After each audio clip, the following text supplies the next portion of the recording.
Ladies and gentlemen, good day, and welcome to the ICICI Prudential Life Insurance Company Limited 9M FY 2026 earnings conference call. As a reminder, all participant lines will remain in the listen-only mode, and there will be an opportunity for you to ask questions after the presentation concludes. Should you need assistance during the conference call, please signal the operator by pressing star, then zero on your touchtone telephone. Please note that this conference is being recorded. I will now hand the conference over to Mr. Anup Bagchi, MD and CEO of ICICI Prudential Life Insurance Company Limited, for opening remarks. Thank you, and over to you, sir. Thank you. Good afternoon and welcome to the results call of ICICI Prudential Life Insurance Company for the 9 months ended December 31st, 2025. I have several of my senior colleagues with me on this call. Amit Palta, Chief Products and Distribution Officer, Dhiren Salian, CFO, Jeet, Chief of Service Delivery, Manish Kumar, Chief Investment Officer, Souvik, Appointed Actuary, and Dheeraj, Chief Investor Relations Officer. Let me start by talking about some of the key developments during the quarter. We are proud to celebrate 25 years of service to our customers, trusted by over 20 crore Indians. We have carried the responsibility and pride in protecting families and supporting them in their long-term savings goal. We extend our deepest gratitude to all our stakeholders whose trust and partnership have shaped this journey. The President of India has approved amendments to the Insurance Act through the Sabka Bima, Sabki Raksha Act 2025. This is a move towards achieving insurance for all by 2047. Raising the FDI limit from 74% to 100% is expected to attract long-term capital to the insurance sector. The Act also enhances ease of doing business, prioritizes policy holder protection, and positions India for accelerated growth and development. Now, let me talk about Q3 FY 2026 business overview. In Q3, the life insurance sector saw a surge in demand following the recent GST reforms, strong GDP growth, low inflation, and stable equity markets. Collectively, these factors have provided a conducive environment for the industry. The key highlights of our business performance are as follows. Q3 2026, the retail APE grew by 9.9% year-on-year on a base of 20.8% growth in the previous year Q3. Retail number of policies grew by 11.7% year-on-year. The recent GST reforms partly aided the strong performance of our retail protection segment. In Q3 2026, this segment registered a 40.8% year-on-year growth. Consequently, the retail sum assured witnessed robust 51.6% year-on-year growth during the quarter. Overall APE grew by 3.6% year-on-year in Q3 to FY 2026. 9-month retail and overall APE stood at similar levels to previous year. VNB for Q3 2026 stood at 6.15 billion. The 9-month 2026 VNB stood at 16.64 billion with a margin of 24.4%.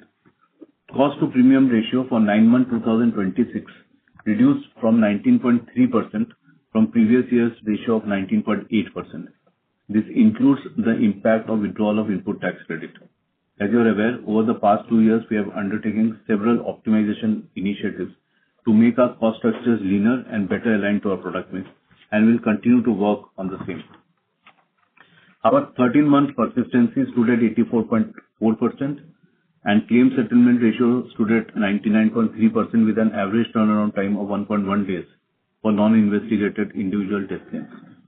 To summarize, we are committed to deliver sustainable VNB growth through a balanced focus on business growth, profitability, and risk management. This approach ensures we remain resilient and ready to scale of emerging opportunities regardless of the ever-changing external landscape. Thank you, and I'll now hand it over to Amit to take you through the business updates. Thank you, Anup. Good afternoon, everyone. Let me start with the business overview. As mentioned by Anup, Q3 FY26 retail AP grew by 9.9%. Consequently, the 2-year retail AP CAGR for Q3 stood at 15.2%. The retail savings and protection segment both registered growth in Q3 of this financial year. Linked business also grew by 8.3% year-on-year, driven by renewed customer confidence as equity markets returned to growth after Q2. Within linked business, we continue to focus on products which are not only aimed at wealth creation but also offer goal protection, high sum assured, and comprehensive benefit for nominees. This approach helps us cater to wider needs of customers apart from wealth creation. Non-linked savings business grew by 15.2% year-on-year, primarily led by non-participating products as customers locked in guaranteed yields in the declining interest rate environment. Annuity business declined by 16.4% in Q3 on the back of 50% growth in previous year's same period. Within the annuity business, single premium continues to perform well as it offers attractive rates compared to other investment alternatives. We expect this segment to return to growth as the baseline normalizes in the coming quarters.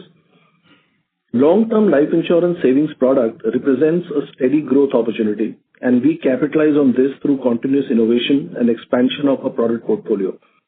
Recently, we introduced 3 products designed for long-term wealth creation.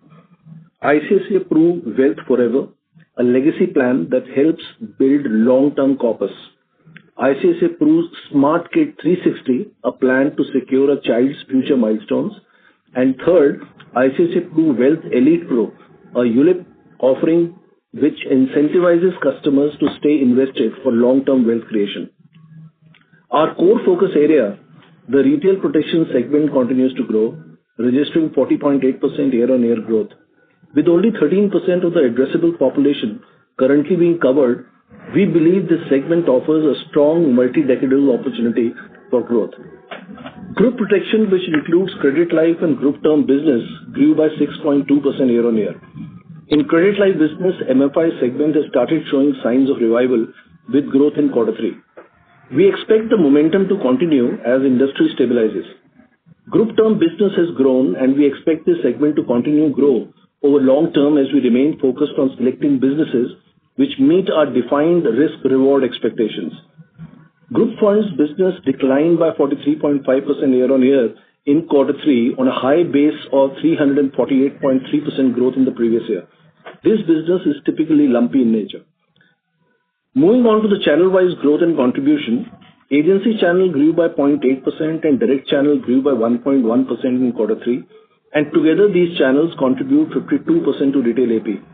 This performance is on the back of high growth delivered in previous year, where agency channel grew by 26% and direct channel grew by 23.1% in Q3 last year. Over the period, these channels, that is agency and direct, have demonstrated their ability to deliver continuous growth across various business cycles with 5-year CAGR of approximately 14% in 9-month FY26. Given the current macroeconomic environment favoring both market link and traditional products, we believe these channels are well placed to capture the growth opportunities. On bancassurance channel, we grew by 10.5% year-on-year and contributed 26.7% to AP in Q3. Partnership distribution channel grew by 51.6% year-on-year in Q3 on a base of 7.1% year-on-year growth in the previous year Q3. The channel contributed 13.5% to AP mix in Q3. Group business declined by 20.1% year-on-year in Q3 on a high base of group fund business last year. The channel contributed 16.2% to AP mix in Q3. Our distribution reach is provided on slide 23. We continue to strengthen and deepen our distribution network and have added more than 46,000 agents, 140 plus partnerships, and 3 bank tie-ups in 9-month FY26.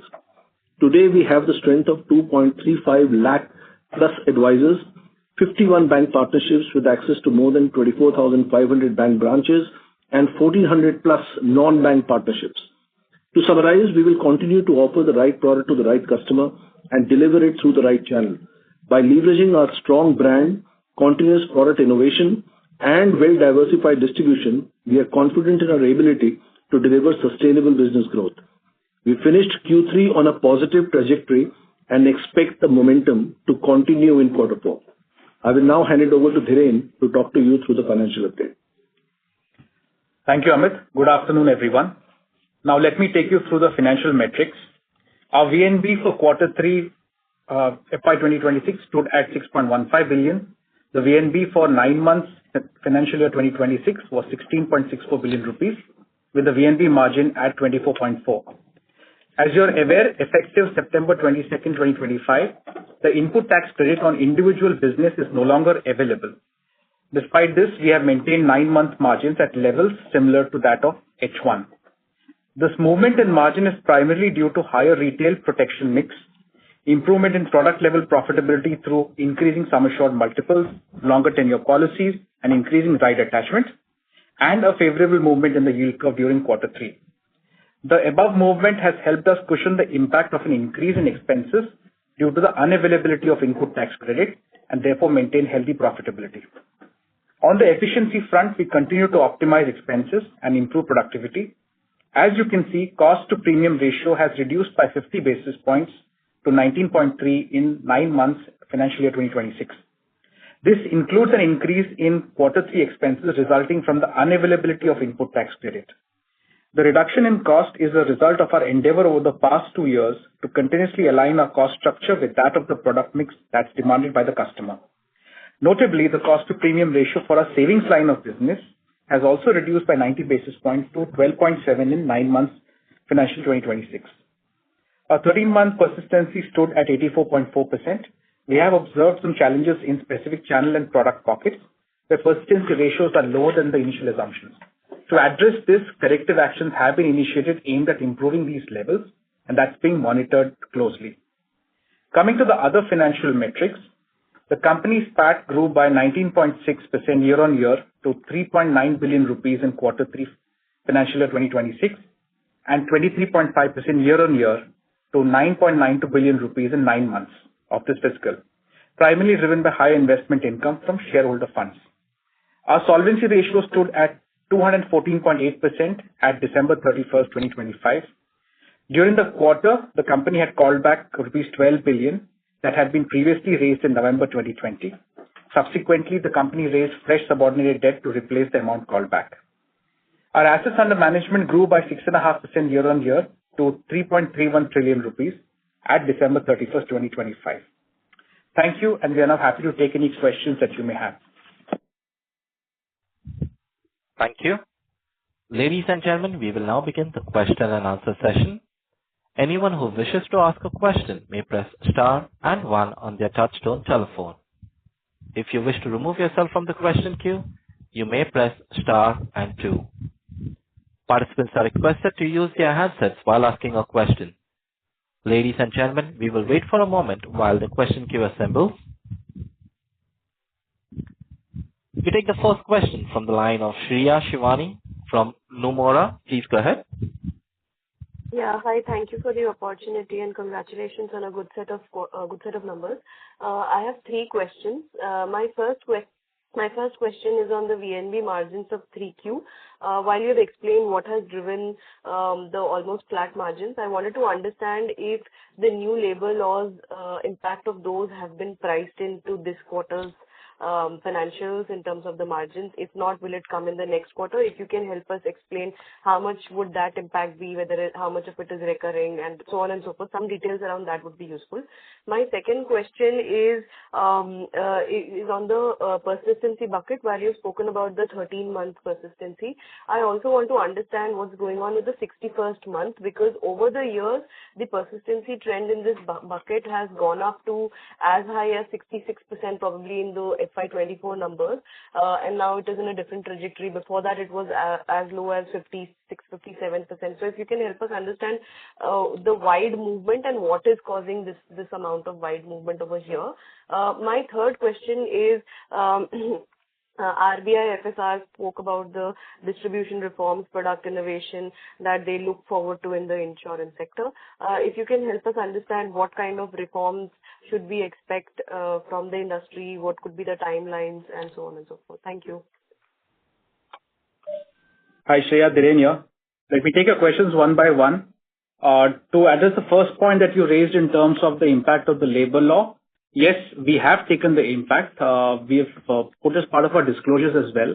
The charge that we're taking is to the tune of 11 crores, and that's all that we have at this point.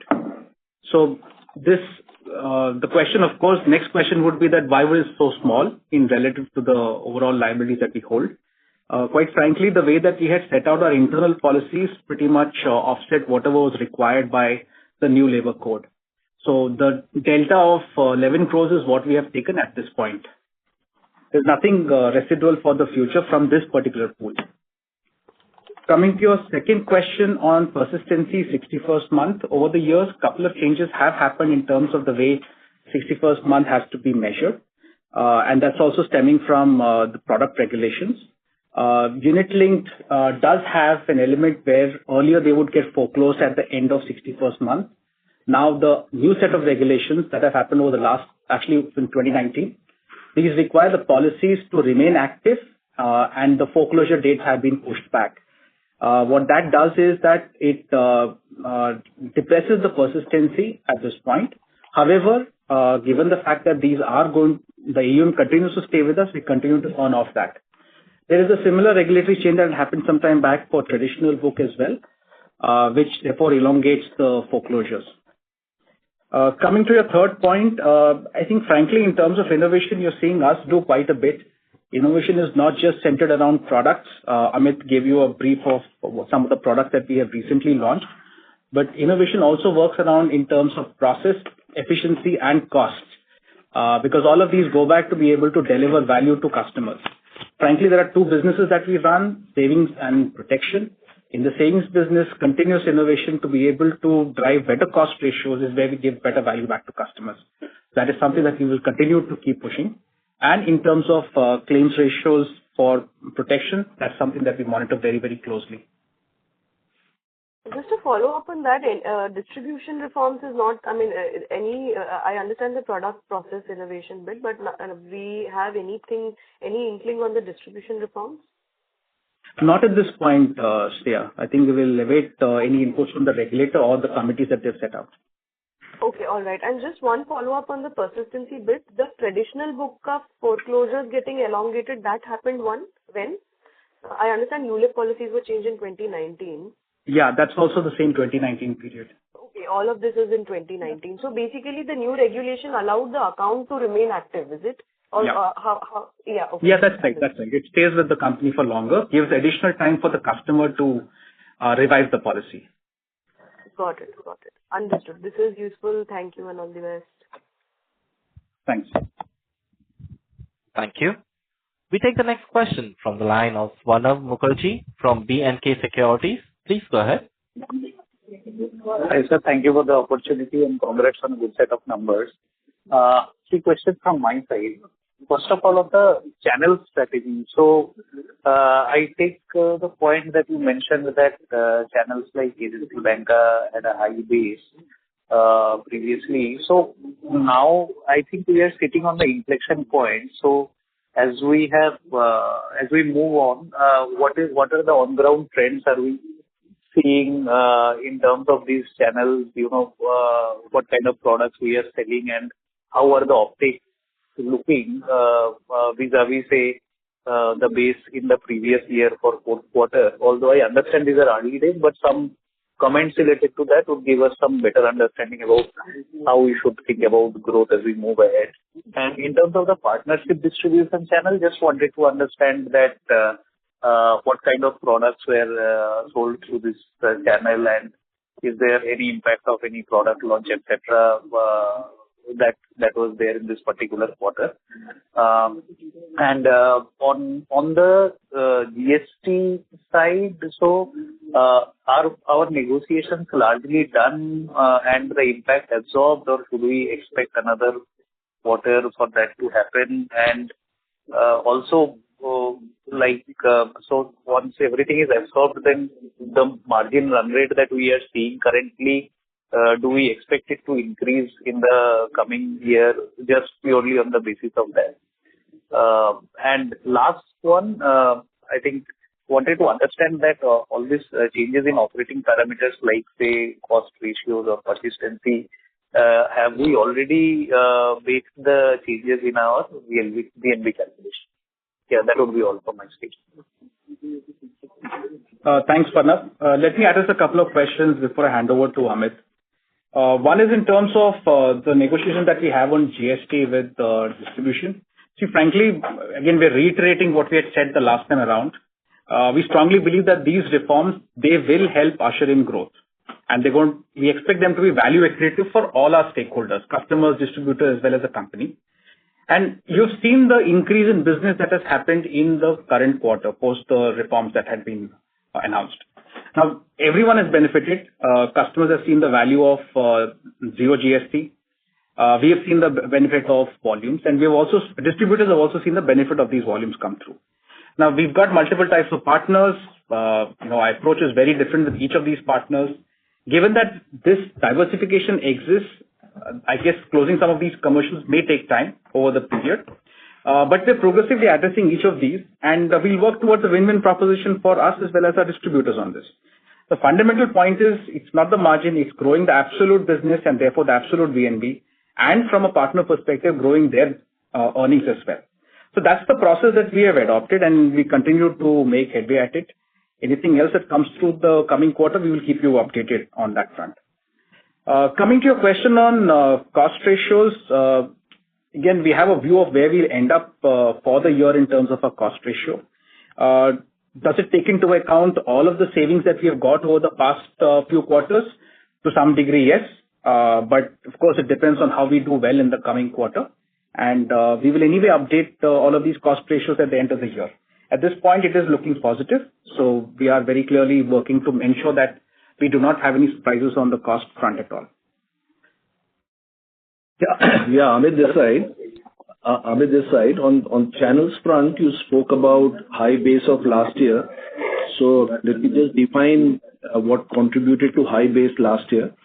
One was, of course, the markets were very favorable. They were buoyant. Second, we had the right products to capitalize on the positivity that existed in the market. We introduced new products as well on the unit-linked platform, which supported our growth on the unit-linked side. And third is the annuity business that we experimented with a new product, which got us the upside last year. So last year, we had a very strong growth in first 3 quarters, which was largely driven through our proprietary channels, which is agency and direct. So over years, we have drawn confidence from the fact that whenever there has been a change in the macro environment, our direct channels, our proprietary channels have been able to align to the shift in the customer demand or any change in the macro environment. So this is something that we witnessed even in H1 as well. So while there was a decline, there was a stress because of high base, but progressively we have seen our decline coming down from quarter 1 to quarter 2, and eventually we turned the corner in quarter 3 by turning positive. So 2-year CAGR gives us comfort that on a little longish basis, we have the ability through our proprietary channels to start, growing every time there is a shift in the environment. So these are things in between, like I mentioned, even in my opening note as well. Looking at where the current environment is, which actually is quite a dual opportunity because economy has started doing well. Markets are much better than what it was at H1 of the year. So quarter 3 is looking good, and we have supported it with new product introductions as well. So we are quite prepared in terms of availability of products which are most opportune, most appropriate at this point in time, because the opportunity doesn't just exist in unit-linked products, but it also exists on the guaranteed platform products. So hence we have seen an uptake on both sides in quarter 3, which gives us the confidence that with these new introductions that we have done, which I spoke in the opening note as well, we are fairly placed in or carrying on with the momentum in quarter 4 as well in our direct channels. Your second question was on partnership distribution. See, partnership distribution, of course, it has a lot of almost about 1,400 odd partners we have, and they all follow very different models. So there is no one model that suffice all 1,400 partners. So different partners have different primary businesses. Somebody is in general insurance, somebody is in broking distribution, somebody is in equity distribution. So the fabric of our partners in the entire partnership distribution space actually varies quite a lot. And hence, it's very difficult to single out and say one product strategy works across. So different cohorts of partners respond differently to different economic environment. So we have seen the current environment is quite favorable when it comes to guaranteed products, and that is where we have seen maximum momentum.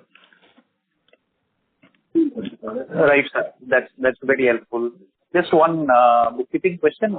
In the non-linked part, if you could give us the split between par and non-par, that would be very helpful. Swarnabh, we're roughly at about 60/40 right now, par to non-par. Okay. Thank you. Very helpful. That's all from my side. Thank you so much and all the best. Thanks. Thank you. We take the next question from the line of Kushagra Goel from CLSA. Please go ahead. Sure. Hi. Thank you for taking my question and congrats on a good set of numbers. So just first question was on the regulatory front. I know you said that there is no update on the distribution reforms, but in general, just wanted to understand, are we expecting any other types of reforms to come in over, let's say, next 3 to 6 months period? So anything that is in the works, if you could give some more color. And second was on the banca side. So one, just a bookkeeping question, if you could give the AP mix for ICICI Bank and the other banks. I just wanted to understand, like this quarter, did we see higher growth on the other bank side or how was it on the banca channel? Kushagra, bank to non-ICICI Bank roughly is half in that range. ICICI Bank is steady, as in you see the composition of the ICICI Bank business is unit-linked and protection. Protection has done very well in this quarter, as has every other channel. So they've been able to partake in the growth and do well as well. And unit-linked is depend upon how the general market environment is. So to that extent, otherwise generally broadly in the range of 120 crores is typically what they do per month. Coming to your first question in terms of distribution reform, I think I've answered that. There's nothing more that I can add at this point. That's in the public domain. So any other reforms or anything else which is in the works that can come up in the space? Anything that you have heard? No. I think we'll wait for the committee to come up with their recommendations. Got it. Thank you. That's all. Thank you. We take the next question from the line of Madhukar from JP Morgan. Please go ahead. Hey, thank you for taking my question and congratulations on a good set of numbers. So, first, protection has done really very well for us, 40% year-over-year growth that we're seeing, and that's in retail protection. So, my question is, a lot of it is driven by pent-up demand, I'm guessing, and obviously the GST reduction factor. So how should we think about it in the coming quarters? What should be sort of more, if you could help us understand what sort of growth can we see in protection? And second, also on an overall basis, individual AP growth this year has been slightly muted, and 3Q, of course, we've seen an improvement. But going into 4Q, how should you look at individual AP growth? How much do you think we can on an overall basis we should be sort of penciling in for AP growth over the next couple of years? Individual AP growth. Yeah. Question. So on your comment on protection, well, as you know that once the GST waiver was announced on 22nd of September, we did see demand for consumers picking up. And that was as simple as 18% cheaper product. So if you ask me, that is something which has really triggered a demand across channels that we have witnessed and in the industry. And I don't really believe that for a country where penetration is only 13% to the addressable market, where still there is a long way to go, there could be anything which is pent up. So it's just the cost economics. Suddenly 18% cheaper product is now available, is pushing customers to think again and get the purchase decision be taken faster. And the organizations and us as well, we are making access of these products more and more easy for the customers, getting processes streamlined and making it available to our customers. So So last year also, if you look at, quarter three, we had actually grown by 40%. So actually it is quite a sustained effort that is required in protection. There is a lot of infrastructure that is required to be built to do protection business at large, right? So which is something that where we are investing over a very long period of time.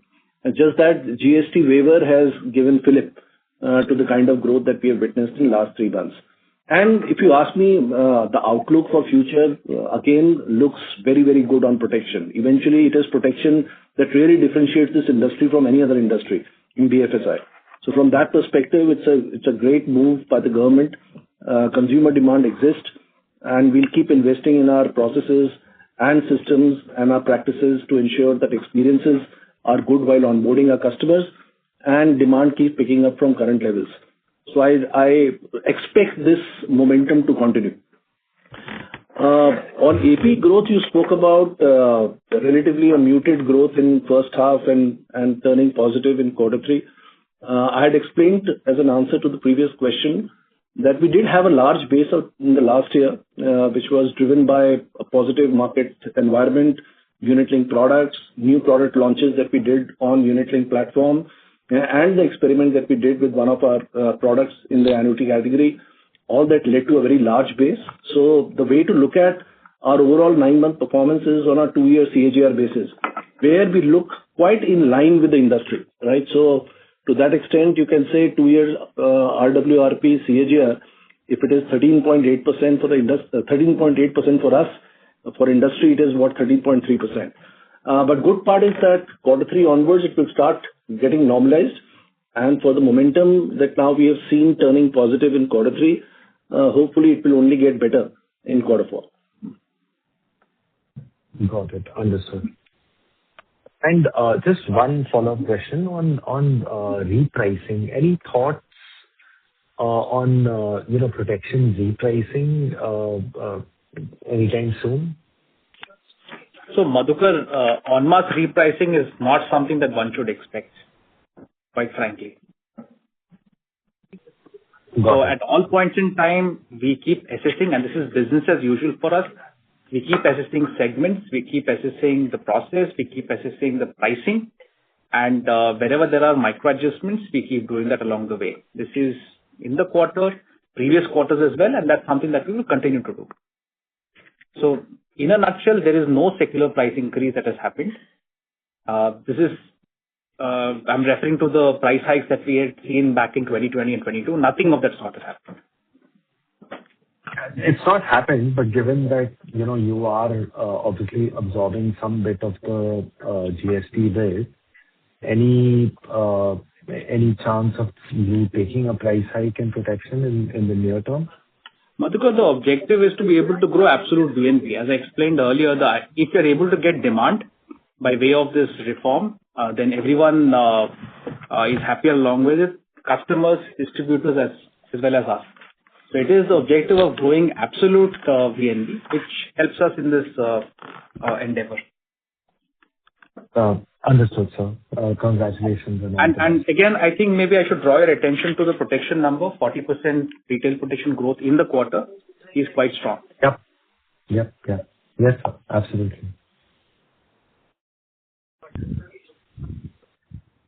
Thank you. We take the next question from the line of Umang Shah from Banyan Tree Advisors PMS. Please go ahead. Hi, sir. Thank you for taking the question. Am I audible?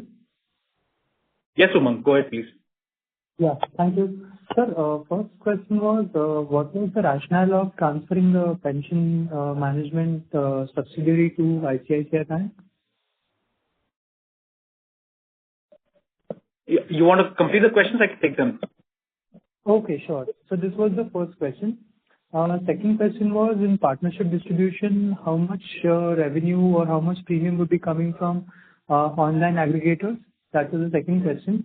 And third was, do we continue selling zero surrender products or have we discontinued them altogether? Just these three questions. Sure. In terms of the zero surrender product, it's still on our shelf, but we don't have so much of volumes at this point. Okay. In terms of partnership distribution and specifically looking at web aggregator, let me just remind you, we have a very diversified distribution. Our largest channel is ICICI Bank as a single entity, and most distribution doesn't really cross the 4-5% mark at all as a single distribution entity. So I will not call out web aggregator in specific, but you get the sense that we are extremely diversified in that sense. Coming to the question on PFM, there is a little bit of synergy that can happen with the PFM being integrated as a direct subsidiary of the bank. And this is in line with the strategy that the bank has put out. And to that extent, we were looking at the value that was done through an independent valuer. That's the value that we have transferred the PFM to the bank at. Okay. Considering that it's a long-term product, we would have thought that life insurance company and pension fund management will be better, will have a better synergy of such. Anyway, just Umang. Yeah, Umang, good question. The point is, the entire pension is broken up into two parts: the accumulation and the deaccumulation phase. Yes. So the accumulation phase, typically on the NPS, is done by the PFM entity. But it's the deaccumulation phase, which is the annuity phase, where only we can participate in. So to the extent that the PFM grows, whether it's a direct subsidiary or it is a sister concern, as long as we get the annuity, I think we should be able to reap benefits of that. So that doesn't change our strategy in that perspective. Right, sir. Got it. And sir, on partnership distribution, the growth in that channel was even higher than any of the products that were growing. So if you could just highlight which products did PT do really well in, that would be great. Very simple to explain here. This is Amit. See, partnership distribution, like I explained, for direct distribution, was supported by very strong growth in annuity and unit-linked business last year. Partnership distribution is not much into link business. So they had relatively a subdued base of last year. So on that subdued base, they have grown quite phenomenally. And this year's environment, which is more on guaranteed platform, favorable on guaranteed platform, partnership distribution partners have actually done well. Right? Okay. Sure, sir. Thank you so much. Thanks, Umang. Thank you. We take the next question from the line of Sanket Gora from Avendus Spark. Please go ahead. Thank you for the opportunity. Dhiren, I had one question on the margin, CPC 24.5. If you can give a broader waterfall, the 24.5 in 1H falling to 24.8, marginal dip 24.4, how much was dragged by GST and how much it was pulled up by either product level margins or product mix change? If you can give a broader color there, it gives an understanding how it plays out and how do you see it to play out from a full year perspective, the margins in that sense. So that's my first question. And the second question is cost cutting itself, which you alluded to, supported the margins, and it has been on a focus area for them. That exercise is broadly done, or you still believe there are efficiencies to play out further and which can contribute incrementally more to the margin? These are the two questions on the margin, and I have one more question on growth. Maybe if you answer these two, then maybe I will ask later. So Sanket, I've not given a walk, but when you look at the breakup, as I mentioned earlier, there are these elements that are offsetting the GST cost. One is the fact that the higher protection mix, which is the entire product mix shift, that has contributed towards an uptick. You can see that in quarter 3, retail protection is at 8.2% versus 7.2% that you've seen in H1. There is an improvement in the product profitability where we had spoken about increasing sum assured, policy tenures, right attachment. That has contributed quite well. And of course, some degree of movement in the yield curve. Now, these are the counterbalancing elements. I'm not getting into the breakup of it, but these have counteracted each other and we're broadly flattish from H1 to 9 months. In terms of your question on cost, I think the right phrasing that we should use is actually waste cutting. It's not cost cutting. Clearly, we are not cutting into any of the muscle. what we are assessing at every point in time is what can be a better reallocation of our resources to be able to deliver sustainable growth. So very clearly, identification of waste across the organization, across departments, across processes, and across systems. That's something that we have started a few quarters back, and we will continue to do it at this point. But having said that, obviously the bigger chunks of cutting has already happened. We will continue to keep working and cutting further in terms of all of these wastes. But of course, the big jumps that you had seen in terms of cost ratio drops, that may not be as large going forward. Understood. And on margin trajectory, I mean, with this levers of product mix and product level margins sustained, then this 24.5 kind of a margin should hold up for next 2 years, over this year and the next year, I need to say. Yeah, largely it is going to be product mix that kind of dictates where the final margin lands up. And to be able to deliver on VNB, it's growth in the premium, which is AP, and to whatever extent the mix shifts, then that should add to VNB growth. Understood. That formula continues. Understood. And thanks for that. And the second question naturally was on growth, which you probably alluded at. 2-year CAGR is 13-14% growth. Maybe as you rightly said, the higher base had an implication on the current 9 months growth.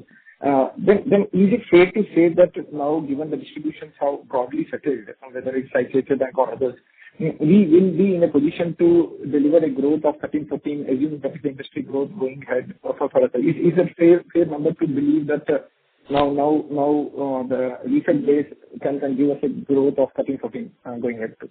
That's exactly the endeavor, Sanket. And after having turned our Q3 positive, going through the high base challenge of last year, we are fairly confident about building it up from here. Got it. And lastly, on group protection, which was 5-6% growth in 9 months or the third quarter, if you can give a color whether it's largely credit life-led slowdown or it's combination of both credit life and retail slowdown. So in the 9 months, we do have impact of slower growth or rather decline that we have seen in the MFI business of credit life.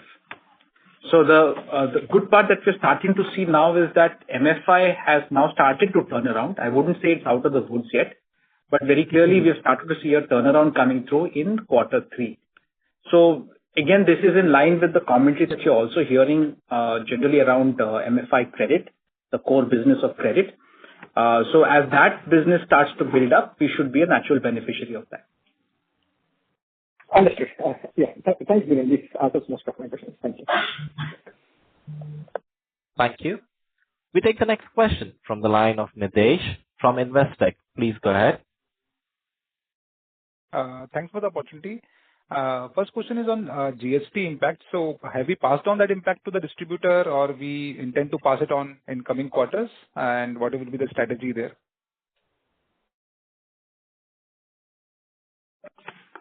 So Nidesh, I covered this earlier as well. Again, GST reforms, these should help usher in growth. They're again value accretive for all our shareholders, stakeholders, customers, distributors, company.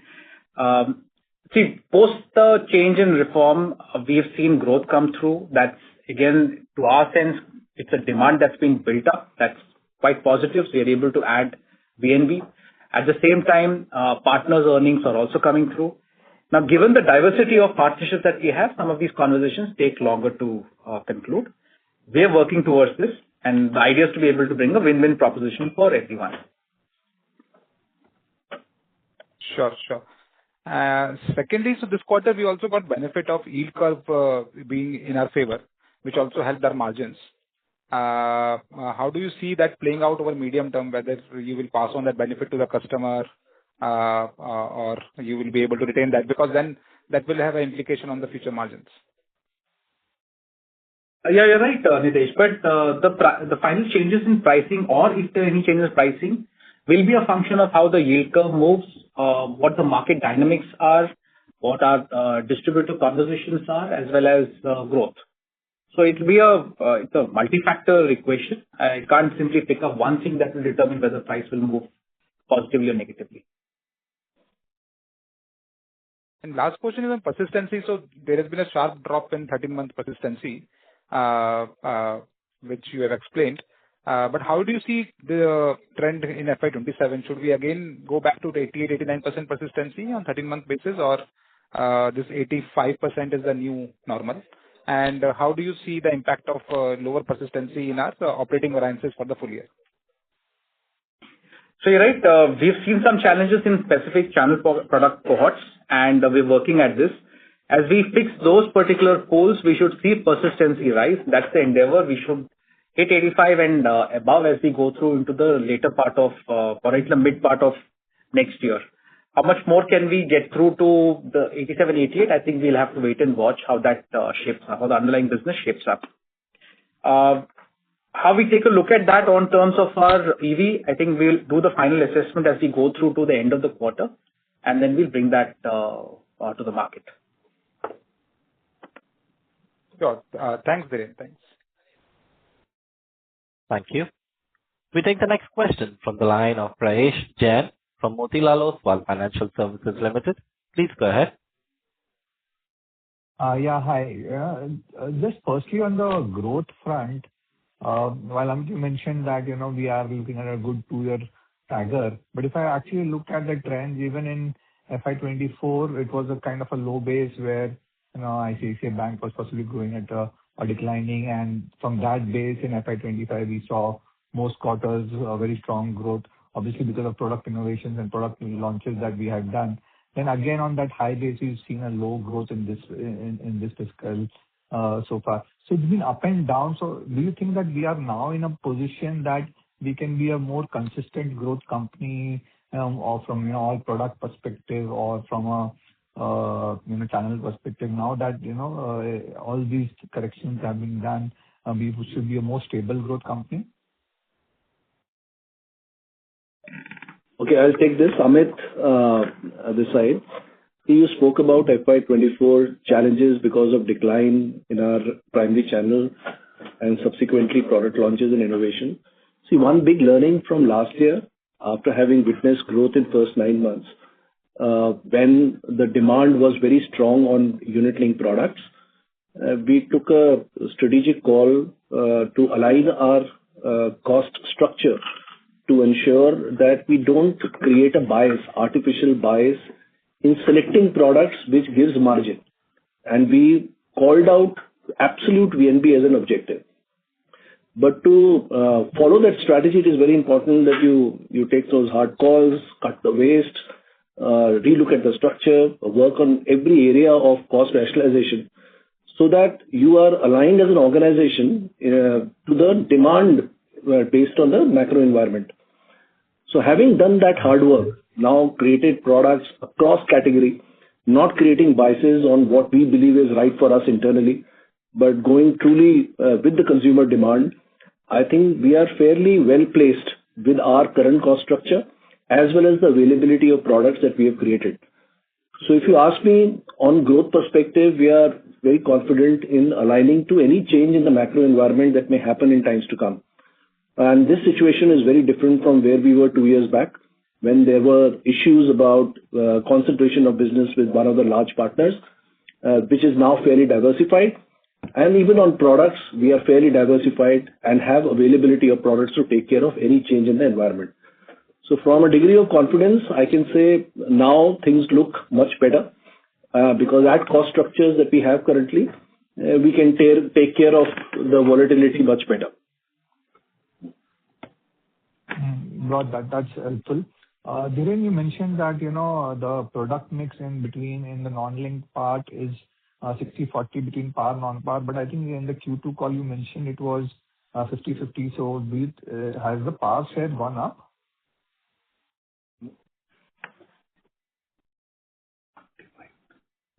Sorry. Yeah, it's 60-40. Roughly in that range. Okay. Because in the previous call you had mentioned the mix is 50-50, so that's the reason I'm asking.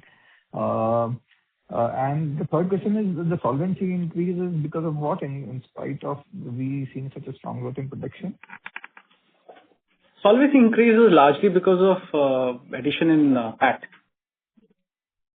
There's not too much of movement. Whatever that we needed to in terms of required solvency, that was added up. Okay. All right. That's all from my side. Thank you. Nothing unusual there, Prayesh. Okay. All right. Thank you so much. Thank you. We take the next question from the line of Harshal from Asian Market Securities. Please go ahead. Hi, sir. Thank you for the opportunity. Two set of questions. The first is in terms of annuity books. So if you can help us explain how is the surrender experience tracking versus assumptions, whether any impact on EV from annuity surrenders has been recognized or is expected going forward. That was the first question. And secondly, in terms of commission costs, so we have seen a sharp increase in the single premium commissions. So if you could help us understand the key drivers behind the same. So in terms of the final quantification of whatever hit that we have, if any, onto EV, we'll bring that at the end of the year. Yes, in the RP annuity book, the persistency is lower than what we had initially set out. In terms of single premium overall, you will see in the commission grow. That's also because the growth that you've seen in parts of the credit life business. Sure, sir. Thank you. And all the best. Thanks. Thank you. We take the next question from the line of Dipanjan Ghosh from Citigroup. Please go ahead. Hi, good evening, sir. Just a few questions from my side. First, if I look at your protection business, it seems that after quite some time, your non-ROP business has grown at a very, very significant pace. So just wanted to get some sense of, this demand growth that we have seen, let's say, post GST rate cuts and its linkage to pure term.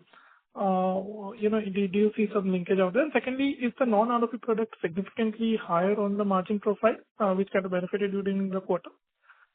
Second, on the credit life mix, I think this question has been kind of asked by previous participants. So just wanted to kind of extend the discussion. In terms of your mix between MFI and non-MFI, how much that will be, let's say, for the 9 months, so that we can gauge what can be the growth in case microfinance were to improve in FY27. And the last question is on the non-iBank banker channels. Do you see any sort of competitive pressure rising, or do you kind of hold on to the counter shares that you would have, let's say, seen over the past half or 9 months, or rather, in case they have increased from the previous levels? So Dipanjan, bulk of our retail protection business is actually non-ROP. ROP is a very small component of that. That's roughly in the range of about 10%. So that's never been the big mainstay. Most of our retail protection has been pure term without ROP. And that's seen a big spike over this last few quarters also. We've not broken up the split between MFI and non-MFI within the credit life, but it's fair to say that MFI is fairly significant within our portfolio. Coming to the third question that you had in terms of non-ICICI Bank multi-insurers, I think we've been holding our counter share in all of these shops. So competition, of course, is intense in all of these shops, but we've been holding our counter share here. Amit, you want to add anything? Yeah, so most of our bank insurance partnerships outside ICICI are multi-insurance, with the exception of one multinational bank that we have. And there the competitive pressures are always there. So we play by the ear. The only guardrail threshold that we keep in mind is risk-reward ratio as well as the quality. And based on that, we play out and see how it goes. But yes, competition is very active. But most of the shops we have been able to hold on to our share or even better there. So that's something which is only on the improving side. Got it. Thank you and all the best. Thanks, Dipanjan. Thank you. We take the next question from the line of Vinod Rajamani from Nirmal Bang. Please go ahead. Yeah, thank you for the opportunity. I had two questions. One is on this unit portfolio. What is the proportion of, say, these hybrid units, say the units on the similar lines of, say, protect and gain and so on, where you offer a higher sum assured? So just what the proportion of units in the entire unit portfolio is. Secondly, on riders, what is the attachment rate? Is the attachment rate on are you attaching only on, say, the new products, new sales or on the existing portfolio as well? And what kind of, what kind of attachment rates are you seeing? So these are the two questions I had. No, Vinod, we haven't called out the share of higher sum assured ULIPs, but it's safe to say that we started to pick up materially over this current fiscal. In terms of riders, these are onto new products, new sales only. A little difficult to go back to existing customers and then look at an upsell of a rider on an existing plan. So it's easier done with a new sale, primarily because the amount of premium that we are taking is quite small. So going back to existing customers using our distribution force is not as cost effective. Fair point. Just on this, a follow-up to this hybrid ULIP question, is there any, do you see any issue in terms of, say, substitution effect in the sense that, if you're selling these high sum assured ULIPs, you could be kind of some customers who would have wanted to buy, say, a large, term policies. They might just end up finally buying hybrid ULIPs which have, higher sum assured. So is there some substitution effect that is possibly playing there? Also, is this substitution effect also playing to some extent on the non-par to kind of, on hybrid ULIPs? So the customer profile is different, but, is the agency force trying to kind of sell these hybrid ULIPs as a substitute for non-par? Is that happening? So let me answer this, Amit, this side. See the profile of customer that we are intending to penetrate through our high sum assured ULIP are those mass affluent and affluent customers who have dual objective of wealth creation and protection. Right. So to that extent, even somebody who does purchase a pure protection doesn't stop planning for wealth creation. So to that extent, he does plan wealth creation as well. So these are typically mass affluent and affluent customers who tend to take these products.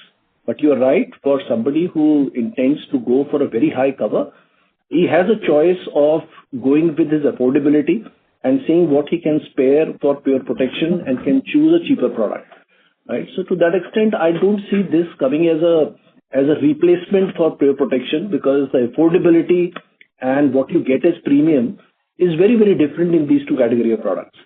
Right. So they are not a similar premium sized product giving similar kind of cover and one giving wealth creation, other than not giving wealth creation. So it's very different from an affordability perspective by customer segments. And we have not witnessed, to be very honest, giving you a direct answer, we have not witnessed any replacement of pure protection with high sum assured ULIP.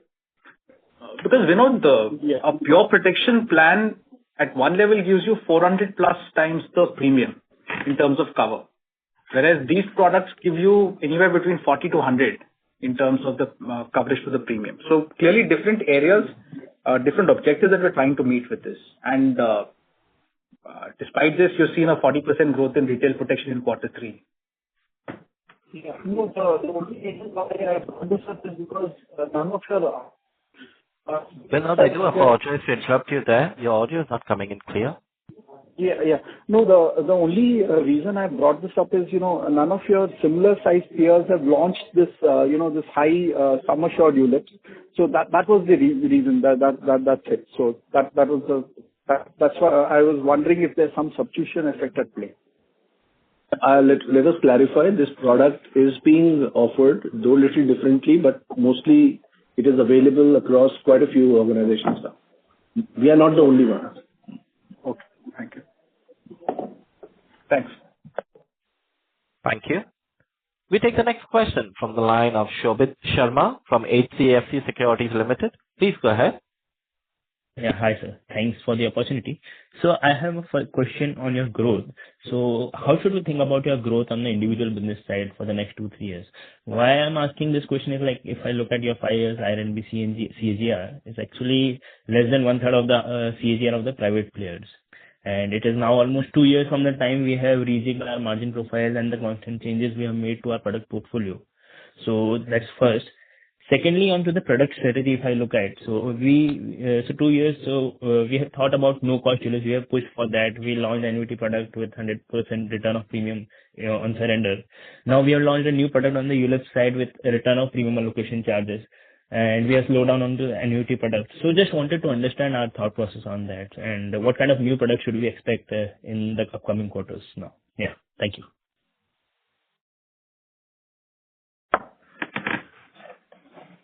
Okay, I'll take this, Amit, this side. So you spoke about, there is always a context, and the power of context cannot be taken away. And that has been the journey that we have traversed over a period of last 4 to 5 years. And we focused on things which we prioritized at given point in time and looked at protecting our margins, diversifying our channel mix, diversifying our products at a time when there was a shift in strategic priorities with a primary bank partnership. And we are very happy to say that, the guidance that we had given of doubling our FY19 VNB by 23 VNB still was achieved. We doubled that VNB, though the path we chose was through channel diversification, new partnerships, and product diversification. So path was different from the growth objective that we would have probably otherwise followed. Subsequent to that, there has been some changes in the environment to which we have aligned whenever the opportunity has been favorable. And when it has been challenged, like the way it was challenged last year, with a very high base, and we capitalizing on that base of unit-linked opportunity, market positive, and annuity as an experiment that we did, in light of the fact that surrender guidelines were 6 months down the line going to become a new norm, and we thought it was a good experiment to do with our affluent customers, with our select channels, and it did work for a short while, and it gave us a good growth last year. So there is a context to what you witnessed over a period of last so many years. And today, which is most important, is the context where we are today.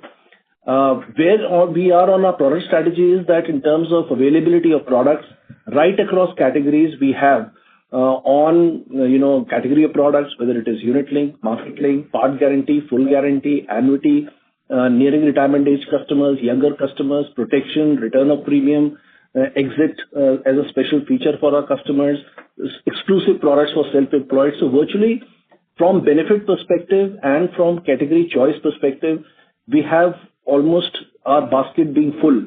And we have already articulated that we will not follow an internal expectation on which product need to deliver how much. We have allowed customer demand to dictate what is purchased in the market. And we have aligned our cost structures now to deliver that objective of being true to consumer demand. So from that perspective, like I mentioned again, the context that we have witnessed in most recent times, which is Q3, I think coming out of a challenging base in H1 and getting into a positive growth in Q3 gives us fair confidence that with all the availability of products we have and for the dual opportunity that we see both from the market perspective as well as on guaranteed product platform, and with this support that we see on protection business with consumer demand increasing, I think we are in a fairly decent spot in terms of delivering a stable growth going forward. Yeah, just to follow up on this, Amit, which channel do you think would be key in driving the overall growth for yourself? See, all channels are dear to us. There is no channel that we can really articulate. Like as Dhiren mentioned in his as an answer to a previous question, that no channel apart from ICICI delivers more than 6 to 7% of our overall portfolio. So I don't have the luxury of focusing only on one channel, right? Because apart from ICICI, almost every channel is 5 to 6% contribution to overall. So from that perspective, our effort is to look at cohorts of our distribution, which is multi-insurance, partnership distribution as one cohort, direct distribution, which is both online as well as offline as one cohort, agency as third cohort, and bank insurance, ICICI and non-ICICI bank partnerships as other cohorts. And we would like to invest in all, depending upon the strategic priorities chosen by our partners. We'll keep aligning ourselves and keep making the products available, make processes efficient, and keep cost under control and deliver growth in a balanced manner. And our approach on the product strategy, what kind of new products should we expect in the upcoming quarters now? I mentioned 3 products we have launched very recently.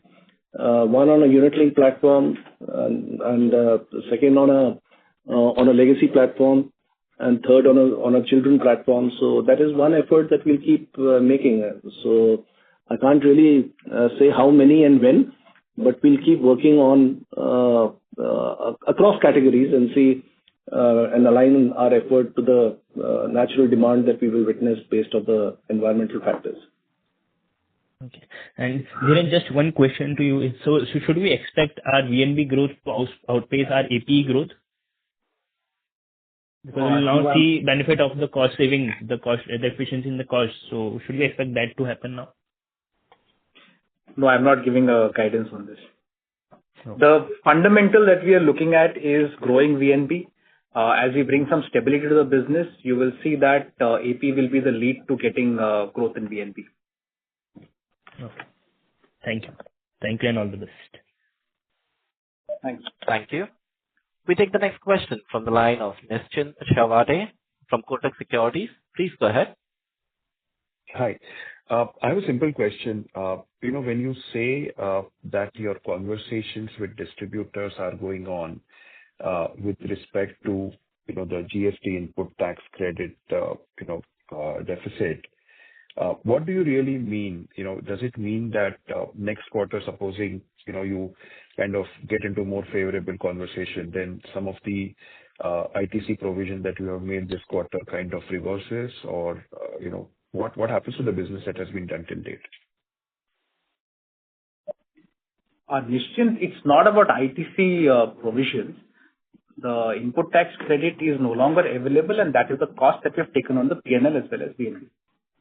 Now, as our conversations with distributions come to a close, if there is an element in terms of cutting commission, then we will get that implemented in the coming periods. If that is effective 1st October, then it will be effective since then as well. But overall, these conversations, yeah. No. So when you say that there is going to be maybe some revision in commissions from October 1, then you obviously made some assumptions on commissions for the business in last 3 months, right? So that kind of completely gets reset in the fourth quarter. Is that how we should think about it? No, that it doesn't. That doesn't. So commissions will anyway be applicable going forward. And what we are looking at doing is optimizing along with commission everything else that we have within our capabilities, technology, operations, to be able to give better value in terms of operating leverage. Okay. So basically what you're trying to say is that whatever is the conversation that happens will be for prospective business and not really for retrospective business. Is that how we should think about it? Yes. Got it. Thank you very much. That was my question. Thank you. We take the next question from the line of Mohit from Centrum Broking. Please go ahead. Yeah. Good evening and thanks for the opportunity. So I've got 2 questions. My first question, I was looking at your bancassurance, where we have around 51 banca partnership. 1 year before we had around 46. Despite adding new banks, their share in the protection and annuity has declined from 13% to 11%. So how should we interpret this kind of decline basically? So, Mohit, the banks that we've added are actually quite small. Yes, the count has gone up from about 47 to now 51, but the banks that we've added are actually quite small. So they would not have materially moved the mix at this point. Okay. So is there any concentration risk within the banca business? No, not really. Like I mentioned earlier, the largest single distributor is ICICI Bank, which is roughly about 15%. Beyond which, everyone is at best in the 5% range, and most others are quite small. Understood. That's helpful. My second question is towards the retail protection. So I think, is it safe to say that your return of premium demand is going down and basically the focus is on selling pure term policies? Mohit, again, I answered this in another context. Bulk of our business has always been a pure term. The return of premium has been quite small in the range of 10 to 15%. At this point, it was 10%. and that's what it is. At this stage, we are seeing that a bigger demand is visible in the pure protection plan. Very clearly, the impact of 0% GST is most felt on that plan. Understood. And just to confirm, basically, we are not repricing any of the retail protection policies, right? No, there is no en masse repricing that is planned. Understood. Thanks, and wish you all the best.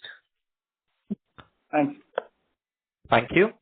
We take the next question from the line of Raghavesh from JM Financial. Please go ahead. Hi, congratulations on strong results. Now, I just have one question that you mentioned persistency has been bad in some buckets. Now, we will decide on the operating variance at the end of 4Q.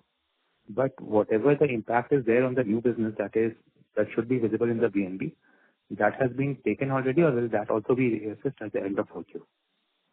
Yeah, that's it.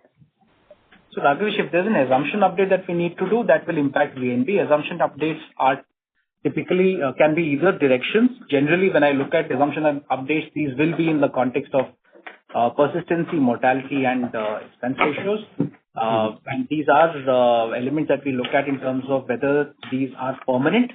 Whatever is permanent gets passed through as an assumption update. Whatever is temporary goes through as variance.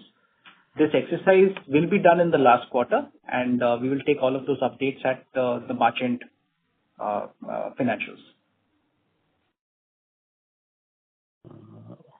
Okay. So, essentially, there can be an update on the VNB margins as well. No, not really. Not so much on the VNB. Okay. Thanks. Got it. Thank you. Ladies and gentlemen, as there are no further questions from the participant, I now hand the conference over to Mr. Anup Bagchi for his closing comments. Thank you very much for joining. Have a good day. Thank you. Thank you. On behalf of ICICI Prudential Life Insurance Company Limited, that concludes this conference call. Thank you for joining us, and you may now disconnect your lines.